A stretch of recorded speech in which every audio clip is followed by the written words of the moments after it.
Hey everybody, Corey Raymond here. Today I want to talk about a topic that came up a couple of weeks ago at one of the meetup groups that we run in Green Bay called the REI Success Club. And I was actually in office that day too, talking to a lot of people on our team.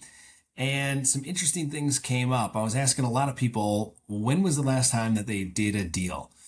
And for some of the folks that I had spoke to, it was recently, but a lot of people I had talked to, it was longer than what they had really realized. It had been since they had purchased their last deal. And right now we're at the middle of the year. And so part of that conversation and part of the question for you today, as you're watching this, if you're watching this live, if you're watching the playback, this really can be at any point to just analyze where are you at right now in relationships to the goals that you've set previously. So for a lot of people watching this right now, that would be at the start of the year. Like everybody else, we set some goals going forward into the year. And right now is a great time to sit back and say, are we on pace? Are we exceeding? Or are we falling short? And for a lot of the people I spoke to throughout the day, it was probably 10 different people. The majority of people were behind the eight ball on their goals. And so what ended up happening was I started asking, hey, what's holding you back? What's the hurdle? 90% of the people I talked to, it boiled down to either self-limiting beliefs or trying to get financing for deals. And so today, what I want to focus on is both of those topics as it relates to financing deals. And I'm going to talk a little bit about that. But really, I mean, at the end of the day, if somebody handed you, say, a $5 million line of credit and said, go bananas with this thing, how many more deals could you do? Right? So for a lot of you, it's a lot more deals, right? The biggest restraint that happens, I see with investors, is you get one or two deals under your belt and then you stop and you wait till that one's finished, right? And then by that time that happens, now you got to go back on the hunt for another good deal. And it may take you 3, 4, 5, 6, 7 months. Some people, it was a couple of years since they realized they had purchased their last deal. They didn't even sit and thought about it. And when I asked them the question, they went back and they realized, oh my gosh, it has been over 2 years since I bought my last deal. What am I doing? My goal was to be doing 10 deals this year. I haven't bought any in 2 years. I got to get going, right? And when we boiled it down, well, what was holding them back? It really came down to limiting beliefs on financing, right? And oddly enough, they had bought deals in the past, so they know how to finance a deal, right? Another person I had talked to, it was that the line of credit that they had set up was tied up in a deal that they've been working on themselves, doing the work on for the last 12 to 18 months, right? And that was holding them back. Well, what about the other options we talked about, as I said to this person? And they didn't really have a good answer. They just either didn't make the contact like I had told them to do, or they made the contact but then didn't follow up with the documents and the paperwork and things that the lender needed to pre-approve them. And so we're going to talk to you today about some different buckets of money. And I'm a big believer in having multiple buckets of money. And I want to tell you why in this episode. But if you're out there struggling right now, and when you boil down really what is the issue of why you're not at your current goals, and it comes down to money, this is going to be the episode for you to listen to. All right. So a couple things we're going to talk about today. Buckets of money. The first bucket of money I'm going to talk about is hard money. Okay.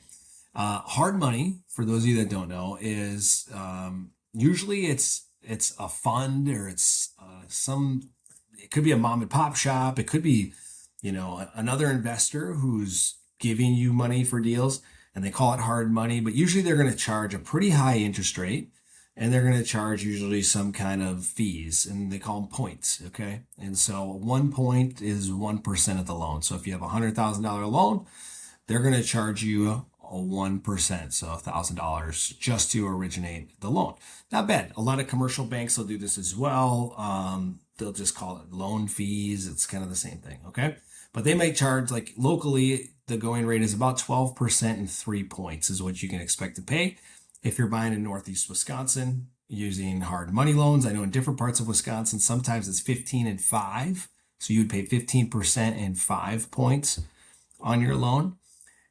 That's the con, right? I would say, if we're going to do a pros and cons of hard money. Okay. But hard money is great because they can typically close really fast. All right. So one of our local hard money lenders, they can close it up in like a couple of days if title's all done on it. Right? I mean, it can go that quickly. So if you got a smoking hot deal, never pass on a smoking hot deal just because you don't have the financing set up.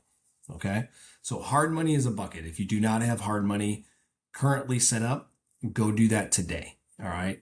And we can connect you with some great local resources. There's some national lenders. They may have a little bit longer close periods than some of the local guys, but they're probably going to be a little bit cheaper than some of the local guys. So we can connect you with some of those. All right. A couple other things to look for with hard money lenders is what's that loan to value that they'll lend up to. All right. So loan to value, what that means is you're going to have, say the property is after repairs, it's worth $100,000.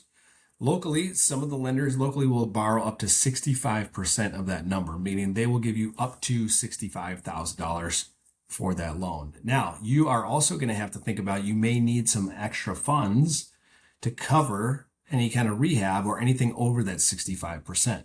Okay. So say you buy it for 50,000, but it needs 30,000 in work. Obviously, you're going to have to cover the other 15,000, but you're also probably going to need 15,000 to just be able to pay your contractors and then get a draw back from the lender. So they'll reimburse you the funds, but you're probably going to need some funds to at least put into the deal initially. Okay. So something to be thinking about. All right. But hard money is the first bucket. It's probably the easiest to qualify for across the board. And you're going to want to get that as an option. Okay. So for us in our business, we typically use hard money as a last option. Okay. But again, I don't want to have to pass up a deal just because the seller's timeline is too short to work with some of the other buckets of money that I have, or my other options are currently deployed in some deals. And so I'm stuck. Like if I have hard money as an option, I can be in the game all the time. So I can always have the ability to close on a deal. And what do sellers want most? They want certainty. They want to know that you're going to close. They don't want surprises at the end because your financing fell through. That's why you're getting a deal on the property in the first place. So always have hard money. If you're buying a deal from Wisconsin Discount Properties, if you're working with us, we typically require you to have hard money as a backup option, unless we've worked with you and done a bunch of deals and we know you're good for, you got cash or other lines of credit that we have proof of funds for, whatever the case is. But if you're working with a lender we're not familiar with, or you're working with a commercial or community bank, even if we have worked with them, oftentimes we're still going to require that you have hard money as a backup if you don't have some other liquidity, some line of credit you can pull from, or just a bank account full of cash. We're going to want you to have that hard money line set up. Okay. So bucket number one, hard money. Get that set up today. Have it ready to go. Get what's called a pre-approval. Everybody's going to be a little bit different on how they do that, but go talk to a bunch of different hard money lenders. Have options so that you can pull the trigger when a smoking deal comes across your plate. And it will if you're in the game. Okay. You don't want to pass on it. All right. Number two, my favorite bucket of money. I'm talking about this on a lot of episodes on the Wisconsin Investor Podcast, but my favorite bucket of money is a home equity line of credit. Okay. So if you've owned a home in, say, the last 5 years, your value of your house is skyrocketed. Okay. And what I see a lot of people do is they leave all of that money sitting dead in their property. I call it dead equity. So you have all of this equity you've paid in over the years, you've made your payments, or the property's appreciated, or there's some combination of the two. And now there's a spread between what you owe and what that property is worth. All right. And if you don't have access to this cash, it's just dead. It's just sitting in there. And home equity lines of credit, why I love them on primary residences in particular, is there's a lot of lenders out there that are pretty aggressive with those. I don't know. I'm not a banker, so I don't know why those are so attractive to banks to have a home equity line of credit on somebody's house. But there's a lot of options out there, and a lot of them are free or very little cash out of pocket to get them set up. So for example, one of my favorites will go 90% loan to value. Okay. So we're going to just keep using this $100,000 value. Say your house is worth $100,000. It gets appraised, or that's what you think it's worth. Okay. Say you owe 20,000 on it, just to make the numbers really sound significant. You have in this scenario, $80,000 of dead money, meaning it's just equity tied up in your house. You can't touch it. You can't do anything with it. It's just there. Okay. Unless you sell your house, then you can access it. Okay. But if you don't want to sell your house, you could go get a line of credit up to 90% loan to value, meaning the bank would say, hey, we will go up to a $90,000 loan to value on this house, meaning you could get $70,000 if you owed 20. Okay. So they're not going to go full 100% usually, giving you the full access to the 100,000, but you can get up to 90% of this. The other really cool thing is some of these lenders that are offering these have ridiculously low um, cost rates on this right now. So at the time I'm recording this, there's one that's lending in the low sixes, like 6.15, I think is what I just got quoted on mine. And they lock that in for 12 months. So one of the scary things about home equity lines of credit, not scary, but things you should know about, is they fluctuate with the interest rate market. So again, this is 2026. I'm recording this in June. There's a lot of talk now about the Feds possibly having to raise interest rates again, even though we were predicting, a couple rate drops at the start of the year. Now we're predicting maybe they'll go up again. When we see the Fed change the interest rates, it doesn't typically affect directly the 30-year fixed rate mortgage. Everybody sees, oh, interest rates are dropping. Great. Home loans are going to be cheaper. Not necessarily. All right. That's more tied to the 10-year treasury and the employment and labor statistics. Okay. So if you see the 10-year treasury amount is dropping, there's usually about a 2% spread between what that 10-year treasury is and what you can expect the average 30-year fixed home interest rate to be. With home equity lines of credit, auto loans, ATV loans, all the other fun toy loans, those types of things, credit card, interest rates, all that stuff, that is more directly tied with the Fed interest rate. Okay, so if the Fed is dropping those rates, you'll typically see those lines of credit rates drop. But one of the risky parts, at least in the last couple of years, has been if you have a line of credit, those rates were consistently going up, up, up, up, up, up, up. So I have some lines of credit on some investment properties, which is another bucket that you can tackle. Right now we're talking about on primary residences, but you can also pull them on rental properties. They were going up. I had some in like the 8.5% range, maybe 9% range. And now they're down right now about 7.5. All right. But this on primary, they'll get even lower. So like I said, we're down around 6% right now, locked for 12 months. So you don't have to worry about that fluctuation. You can reliably use that money to do a couple flip projects if that's what your goal is, or BRRRR strategy. You put it in there, refinance it within that 12-month period, and you pull that money back out, pay your line of credit back down to zero. You don't close it. You just pay it back to zero, and then you go rinse and repeat. Okay. Why I love this bucket of money is you can, if depending on how much equity you have, you can use it just to purchase properties and cover your own rehab. Okay.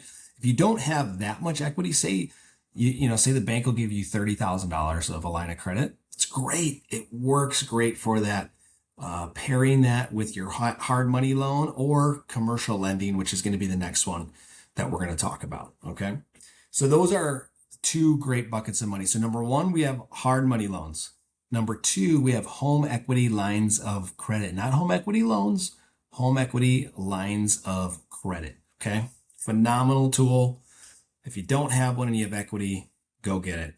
Now, third bucket of money, I'm actually going to skip commercial lending for a second. I want to talk about private money. Okay. This is the one that I noticed when I was talking to the majority of the folks. This is the one that would probably unlock so many things for so many people if they got out of their comfort zone, got over the limiting beliefs, and went out and found some private money partners. Okay. And one of the reasons why I said I wanted to put this right now, I wanted to skip commercial lending, move that one back a little bit and talk about this one, is because let's say you don't own a home, you're renting right now. Maybe you're young, you're fresh out of college, you're living still with your parents, maybe. I don't know. Maybe that's the case. Okay. But they have equity in their house. What could they do? They could go get a line of credit at 6.15%. They could borrow it to you at 10 or 12%. You know what banks do all day long? They take our deposits. They pay us 0.00123% or whatever it is. Then they go borrow it out at 6.15%. They're making a 6% spread on this stuff, right? Not always. Again, I'm not a banker, but I'm just saying that's basically what banks do. Okay. They're going to take money in. They go borrow it out at a higher interest rate. Okay. Your parents or grandma, grandpa, uncle, cousin, whoever, you don't know who would be interested in making a little bit of spread on their money, has so much dead money probably sitting in their property in their house. They can go pull that line of credit, take the money out at 6.15% or whatever. Maybe they can find a better deal at the time that this hits their earbuds and give it to you at 10 or 12%, and they can make that spread. All right. So that's an easy way to use home equity lines of credit and pair that with private money lending. And boom, now you've got a private lender who's not even having to dip into their retirement funds or anything else. They're just giving you dead equity in their house and making it work. Okay. So great partner there potentially for you if you don't have equity in your house, or even if you do. Again, don't be limited by how much money you have. Go get lots of options for money. So money's never an issue for you when you're doing real estate deals. All right. Now, staying on the private money train, again, this is private money is just friends, family, coworkers, anybody in your network, anybody that you know can be a private money lender. Okay. Anybody you know knows could be a private money lender. Okay. So when I got out of college, I was going to be a financial advisor. And I actually think I really would have done well at it. I nerd out on this stuff. So I love talking about financing strategies and money strategies and how to get a better spread and how to get a better return and all those kinds of fun things. Okay. But I think it was Northwestern Mutual I applied for. And I went in and they gave me something I had to write down. I think it was like 200 names. And then I had to go start calling through these 200 people that were on my list and ask if I could get a meeting with them to try to talk about life insurance, or I think that's what it was at the time. I had to do life insurance, I think. Now, think about that same scenario. It was like, hey, if it's not for you, who do you know? That's what I think that was part of the script. So of the 200 people, think of that network. How many people do those people know? Right. And so you can do the same thing. Now, if it's not your personality type, you just tune me out. You're like, there's no freaking way I'm calling through 200 people, right? I'm not calling through 2 people. Maybe is what you're saying. Okay. That's okay. Thankfully, that was in 2008 when Facebook was still just kind of like getting started. Nowadays with social media, you can call thousands of people with one post and you can call them. Now, there are rules about this. Okay. So I do want to caution anybody listening to this. I am not an attorney. I'm not a licensed financial advisor. So talk to some of those people. Okay. Before you do some of this stuff, but there are rules that you should look up. Throw it into ChatGPT. What do I need to know before I post anything on social media about raising private money for my real estate deals? All right. So there's rules about how you can do it. There's rules about what you can and cannot say. There's SEC regulations. You do not want to get in hot water with the SEC. So be very, very careful about what you're going to post out on social media. But getting conversations started about the deals you're doing is an easy way. Okay. So if you're already doing deals, just posting about the deals you're doing, befores and afters, those types of things will start those conversations naturally. People will want to know what you're doing. Or when you bring up a deal to them, then one-on-one, it'll be much more natural conversation because they'll know you're doing it. Okay. If you're brand new and you've never done a deal before, it's a very simple conversation. Okay. And, most of the people that are going to give you money are already going to know, like, and trust you. Okay. And it's really, really important if you're taking other people's money to do deals, you talk to an attorney because you don't want to, you're messing with other people's money. So make sure that they have the right paperwork. You're giving them everything they need to secure their funding. You're getting them on your insurance policy as an additional insured so that if that place burns down, they're getting covered first before you get your money. There's a lot of things, again, to know about raising private money, but it's not that scary, guys. Don't let the scary pieces of just literally go do some research, and in 20 minutes, you'll probably have a really good idea of what you need to do if you get that far and you find somebody with private lending. It's not that scary. Don't let that intimidate you to not do it. Don't let that be an excuse for you to say, I don't want to get in trouble, so I'm not going to do the whole private money thing. I don't want to mess with other people's money, so I'm not going to do that private money thing. That's an excuse. That's you using a tactic to delay or to procrastinate what you're really after. Right now, if you had that thought, go back to your why. Why are you even listening to this or watching this? What is your goal in real estate? What are you trying to achieve? And why is that important to you? Your why needs to be stronger than those limiting beliefs about why you can't go talk to somebody about getting in on some deals with you with their own financing. Okay. So here's how the conversation starts. All right.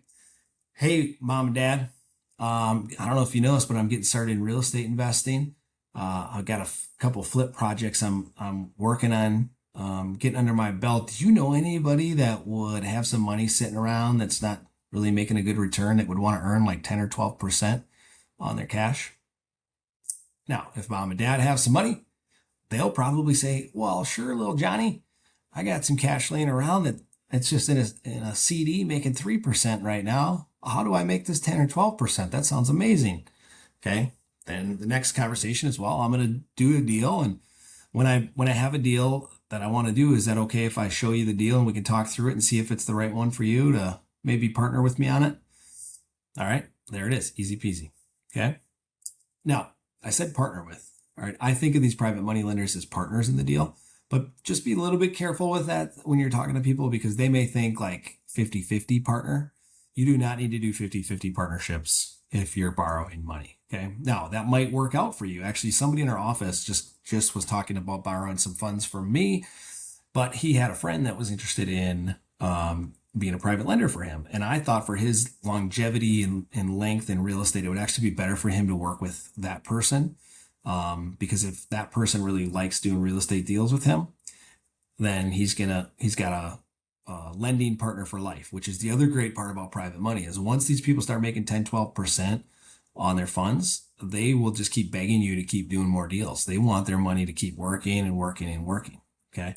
But going back to this gentleman, his deal is going to be a little bit tighter. Like, it wasn't going to fit my lending criteria per se for what he needed. And so for that reason too, it was better for him to go this person. And I said, why don't you just split it with him? And that way you don't have to worry about paying a percentage in case the deal doesn't go to plan. You guys share in the risk then. Okay. You're doing all the work. He's bringing the funds, but you're doing all the labor and lining everything up. And this isn't his first deal. So he has contacts and knows what he's doing and all that sort of stuff. But upside, the money partner is going to get the upside if they do really well, but he's going to share in the downside if it doesn't go as well versus the person who's doing the flip. If they were paying that just 10, 12%, they are going to have to pay that whether the deal makes money or doesn't make money. So this way they share in the upside and the downside. Okay. So there's different ways you can do private money too. So if your lending partner has different ideas, you can get very creative with how you do these real estate deals. Okay. But it's an opportunity for you there's literally unlimited cash out there, either in people's equity in their houses. People have tons of money sitting in bank accounts right now, especially the baby boomer population. I don't even know what the stat is, but it's some crazy amount of money that they control right now. And they're like, I don't even know what to do with it. So it's just sitting in over here at whatever, Northwestern Mutual. And my buddy says he's getting me 5%, which is safe, very safe. But you know what's really safe? Investing in real estate deals, because you're secured by the asset. So that means you have a mortgage. If you're the private lender, you have a mortgage on the property. So it's a real tangible asset. Like stocks, it's hard for me to wrap my brain around stocks because I can't touch, see, or feel it, right? With real estate, I can drive by the property. I could go in the property. I could live in the property, worst case scenario. I could take the property over and rent it to somebody else if I needed to.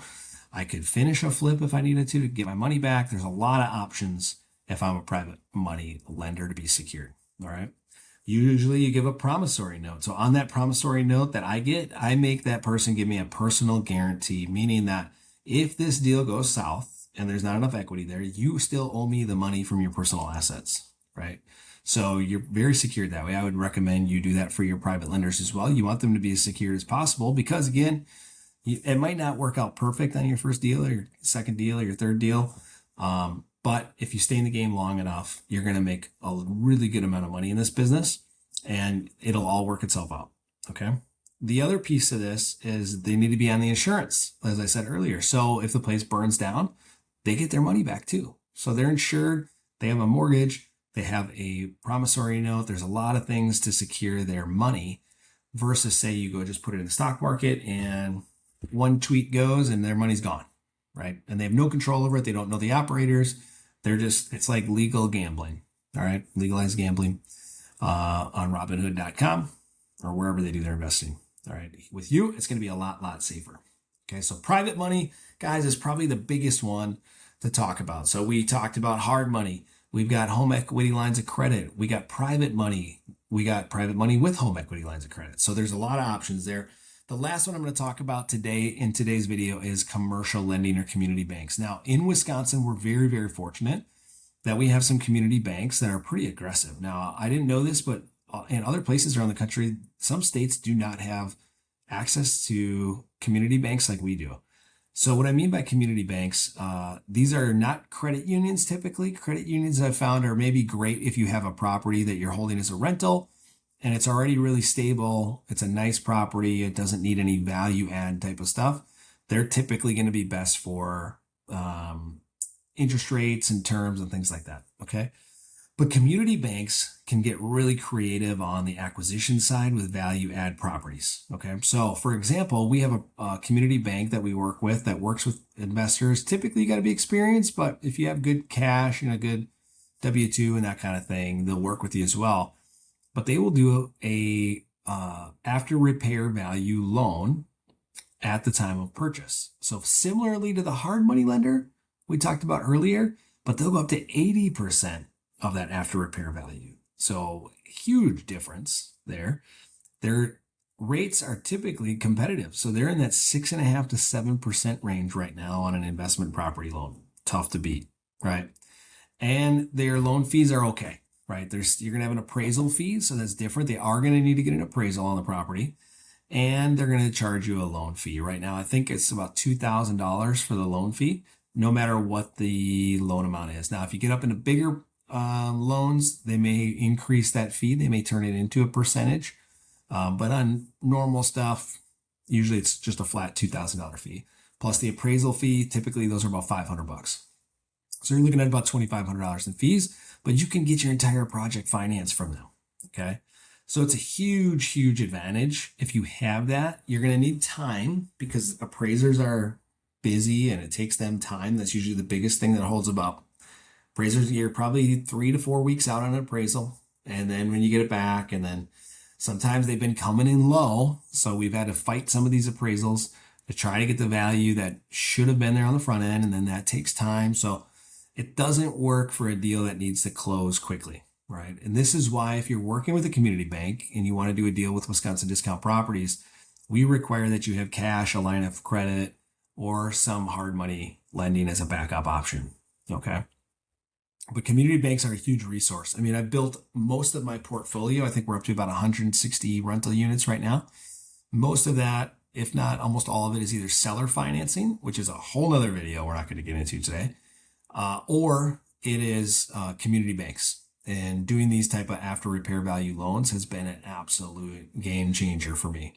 And then pairing that again with lines of credit or cash or private money is huge because again, even though they're going to give you up to 80% of the after repair value, if they're willing to do something like this, you're still going to have some cash available to cover the interim until you can get your draw payments. Okay. So you're going to need a little bit of liquidity to be able to move money around, pay yourself back, you recycle the funds and you go do it again and again and again. Okay. So those are really the big ones. All right. So we talked about hard money. We've got private money. We got HELOCs. Then we have private money with HELOCs and private money just in general, friends, family, your network, right? And then community banks. All right. Those are the 4 that I'm going to focus on today, guys. There's some other buckets of money out there as well. I mentioned seller financing is one option. I don't want to confuse too many things here because really if you have those 4 buckets of money and you have a couple of options in each, okay? So this is the other thing I noticed with a lot of the people I talk to is even if they had 1, 2, maybe even 3 options, 3 buckets that they could pull from, they only had 1 option in each bucket. And I would say never have just 1 option in a bucket if I had to leave you with one last piece here, because that bucket could change its appetite any minute or that bank or that lender or whoever it was, life changes, things happen, the economy changes, we bomb somebody else, somebody bombs us, whatever. The world's always evolving and always changing. And so you do not want to just have all of your eggs in one lender in one bucket. Okay. So multiple buckets, multiple options in each bucket. If you can do that, you are going to have no excuse financially to not be able to do as many deals as you want to do. Then it comes down to a decision of operational capacity for you, which is a whole nother topic. But that's a good problem to have. When you have too many deals operationally that to keep up with, then you're doing something right. Now you know you've got the money piece solved. That is no longer going to be an excuse for you, right? And so for a lot of people, that's what I find is it's an excuse. It's a limiting belief. It's a I don't want to take on this extra risk tolerance thing, which is a fallacy. If you're doing real estate deals and you're buying good deals, it's really hard to mess it up long term. Again, maybe short term flipping. But if you can hold a property long term, you'll look like a genius in 5 or 10 years. All right. So all that to be said, guys, thanks for tuning in. Really appreciate it. If you got some value out of this, subscribe, share this, watch it again if you need a little reminder on the financing options, but don't let financing be an excuse for you anymore. Excuses are over. Go get some money available and go do a ton of deals, guys. Thanks for tuning in. We'll see you next time.